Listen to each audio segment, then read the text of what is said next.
July spirit থেকে যদি এক চুল পরিমাণ বাংলাদেশকে বিচ্যুত করার ষড়যন্ত্র করা হয়, জুলাই যোদ্ধারা আবার মাঠে নামবো, আবার মাঠে নামবো, আবার মাঠে নামবো ইনশাআল্লাহ।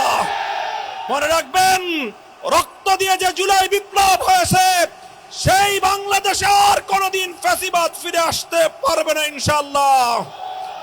পুরনো ফ্যাসিবাদীদের সাথে সখ্যতা করে বাংলাদেশের রাজনীতিতে যদি তাদেরকে আপনারা প্রবেশ করবার সুযোগ তৈরি করে দিতে চান, যেই পথ ফ্যাসিবাদকে ফিরে আসার জন্য তৈরি করবেন, সেই পথ দিয়ে আপনাদেরকে দিল্লিতে বিতাড়িত করা হবে।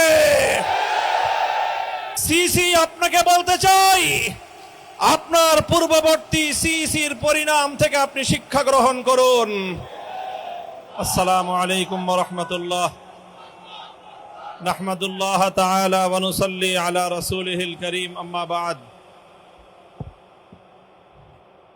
বিতর্কিত একটি নির্বাচনের পরবর্তী আজকের এই 11 দলীয় প্রতিবাদ সমাবেশে উপস্থিত সংগ্রামী সভাপতি, সংগ্রামী সমাবেশ,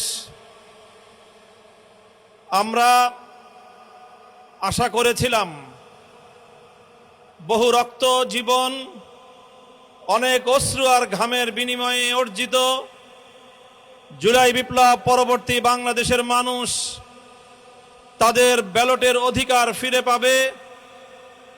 কিন্তু দুর্ভাগ্যজনকভাবে 12ই ফেব্রুয়ারি মানুষের ব্যালটের অধিকারের সাথে নির্মম তামাশা করা হয়েছে। সারাদিন শান্তিপূর্ণ নির্বাচনের প্রকাশ্য নাটক সাজিয়ে সন্ধ্যার পর থেকে সূক্ষ্ম ইঞ্জিনিয়ারিং এর মাধ্যমে টার্গেটকৃত ব্যক্তিদেরকে জাতীয় সংসদে যাওয়ার পথে প্রতিবন্ধকতা সৃষ্টি করা হয়েছে। ডিপ স্টেটের এজেন্ডা বাস্তবায়ন করতে বাংলাদেশের জনগণের অর্থে লালিত প্রশাসন ব্যবহৃত হয়েছে। সিসি আপনাকে বলতে চাই, আপনার পূর্ববর্তী সিসির পরিণাম থেকে আপনি শিক্ষা গ্রহণ করুন। আমরা যে আপত্তি জানিয়েছি, সঠিক তদন্তের মাধ্যমে জনগণের ব্যালটের অধিকার যদি ফিরিয়ে না দেন, বাংলার মানুষ জোর করে তাদের অধিকার কেড়ে নেবে ইনশাআল্লাহ। আপনাদের এই প্রহসনের প্রতিবাদ করার পর গোটা বাংলাদেশ জুড়ে আমাদের 11 দলীয় নির্বাচনী ঐক্যের নেতা কর্মী সমর্থকদের উপর যেই পৈশাচিকতা চালানো হচ্ছে, আমাদের বোনদেরকে ধর্ষণ করা হয়েছে, আমাদের মা বোনদের শ্লীলতাহানি শুধু নয়, তাদেরকে শারীরিকভাবে লাঞ্ছিত করা হয়েছে, আমাদের বাড়ি ঘরে অগ্নিসংযোগ করে বাংলাদেশে আবার নতুন করে ফ্যাসিবাদ ফিরিয়ে আনবার পায়তারা চালানো হচ্ছে। মনে রাখবেন, রক্ত দিয়ে যে জুলাই বিপ্লব হয়েছে, সেই বাংলাদেশে আর কোনোদিন ফ্যাসিবাদ ফিরে আসতে পারবে না ইনশাআল্লাহ। পুরনো ফ্যাসিবাদীদের সাথে সখ্যতা করে বাংলাদেশের রাজনীতিতে যদি তাদেরকে আপনারা প্রবেশ করবার সুযোগ তৈরি করে দিতে চান, যেই পথ ফ্যাসিবাদকে ফিরে আসার জন্য তৈরি করবেন, সেই পথ দিয়ে আপনাদেরকে দিল্লিতে বিতাড়িত করা হবে। তৃতীয় কথা আমাদের পরিষ্কার, শরীফ ওসমান হাদি সহ প্রতিটি হত্যাকাণ্ডের বিচার করতে হবে। জুলাই বিপ্লবের আকাঙ্ক্ষা বাস্তবায়ন করতে হবে। জুলাই স্প্রিট থেকে যদি এক চুল পরিমাণ বাংলাদেশকে বিচ্যুত করার ষড়যন্ত্র করা হয়, জুলাই যোদ্ধারা আবার মাঠে নামবো, আবার মাঠে নামবো, আবার মাঠে নামবো ইনশাআল্লাহ। সকলকে ঐক্য এবং সংহত মজবুত করার, আগামী দিনে দেশের মানুষের হাত এবং ভোটের ন্যায্য অধিকার বাস্তবায়নের লক্ষ্যে চলমান এই সংগ্রামকে মজবুত এবং সংহত রাখার উদাত্ত আহ্বান জানাই। নাসরুম মিনাল্লাহি ওয়া ফাতহুন করিব। বিসমিল্লাহির রহমানির রহিম। সম্মানিত উপস্থিতি এবং 11 দলীয় ঐক্যের নেতৃবৃন্দ, সবাইকে সালাম। আমাদের একটা ভুল হয়েছে, আমাদের বড় ভুল হয়েছে। এই অন্তর্বর্তী সরকারের উপরে আমরা আস্থা রেখেছি একটা সুন্দর নির্বাচনের জন্য। আমাদের ভুল হয়েছে এই নির্বাচন কমিশনের উপরে আমরা আস্থা রেখেছি। আমরা যেটা দেখেছি, তারা ফ্যাসিস্ট সরকারের এই দুর্নীতিবাজ প্রশাসনকে তারা নিষ্ক্রিয় করতে পারেনি। যেই প্রশাসন টাকার বিনিময়ে, যেই প্রশাসন হত্যা, গুম, সমস্ত ধরনের অপকর্মে তারা ফ্যাসিস্ট আওয়ামী সরকারকে সাহায্য করেছিল। আজ আমাদের সাবধান হওয়া উচিত ছিল, যখন বিদেশ থেকে একজন আসেন এবং রাষ্ট্রীয় যেই অভ্যর্থনা দেওয়া হয় সেটা সমস্ত সীমার মাত্রা ছাড়িয়ে যায়। আমাদের সাবধান হওয়া উচিত ছিল যখন হাদিকে হত্যা করে হত্যাকারী বর্ডার দিয়ে পালিয়ে যায়, আমাদের সাবধান হওয়া উচিত ছিল।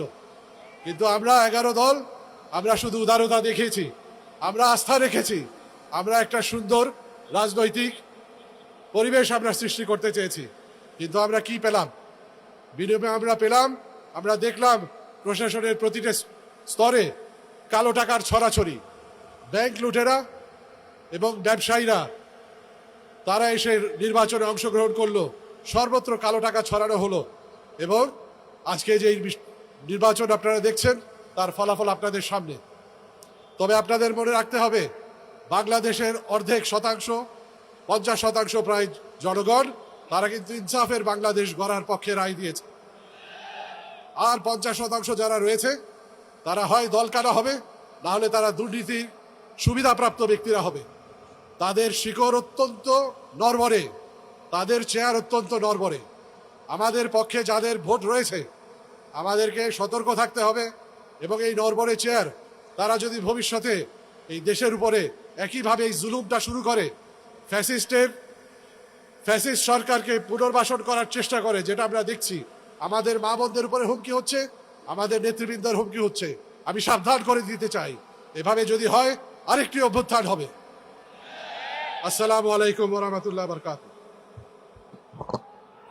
সংগ্রামী ভাই এবং বন্ধুগণ, এই পর্যায়ে বক্তব্য রাখছেন খেলাফত মজলিসের যুগ্ম মহাসচিব অধ্যাপক আব্দুল জলিল।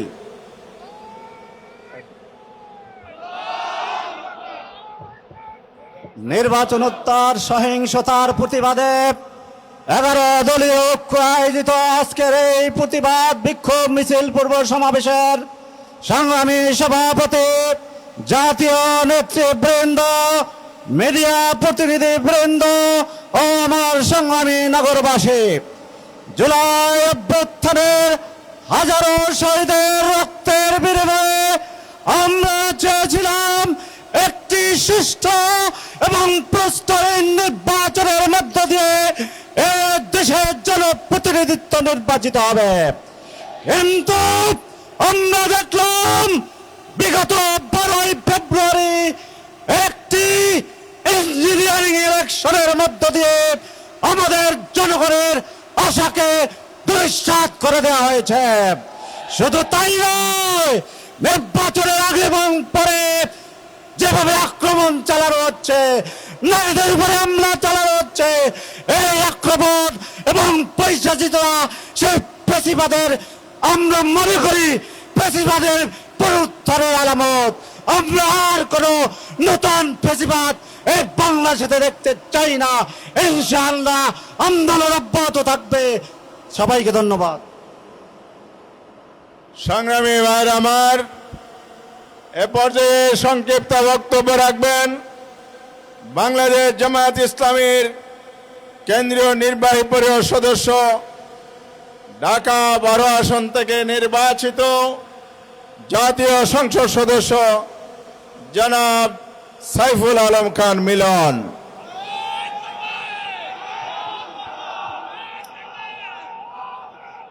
আলহামদুলিল্লাহ রাব্বিল আলামিন, আসসালাতু আসসালামু আলা রাসূলিল কারীম ওয়া আলা আলিহি ওয়া সাহবিহি আজমাইন। জনাব সভাপতি, 11 দলের নেতৃবৃন্দ এবং সমবেত মিডিয়ার বন্ধুগণ, আসসালামু আলাইকুম রাহমাতুল্লাহ। জুলাই আন্দোলনের একটি রক্তাক্ত বিপ্লবের পরে আমরা আশা করেছিলাম দেশে একটি সুন্দর নির্বাচন করে গণতন্ত্রের যাত্রা শুরু হবে। সেখানে আমরা দুটি ব্যতিক্রম দেখতে পেরেছি, যে নির্বাচনটা সুষ্ঠুভাবে হয়নি সর্বাঙ্গে, এবং নির্বাচনের আগে এবং পরে এবং ভোটারদের উপরে অত্যাচার নিপীড়ন করা হয়েছে, বাড়িঘর জ্বালানো হয়েছে। কাজে আমরা স্পষ্টভাবে বলতে চাই যে পুরানো সাংস্কৃতিক রাজনীতিতে ফিরে যাওয়ার জন্য জুলাই আন্দোলন হয়নি। কাজেই আমরা বড় দলটিকে আহ্বান করতে চাই যে আপনারা এই ভুল পথ থেকে ফিরে আসুন, আপনারা সঠিক পথে আসুন। তো আমি এই আশাবাদ ব্যক্ত করে আমার বক্তব্য শেষ করছি। খোদা হাফেজ। বাংলাদেশ জিন্দাবাদ। 11 দলীয় জোট জিন্দাবাদ। সংগ্রামী ভাই এবং বন্ধুগণ, এ পর্যায়ে বক্তব্য রাখছেন জুলাই যুদ্ধের সম্মুখ সারির নেতা এনসিপির যুগ্ম আহ্বায়ক জনাব নাসির উদ্দিন।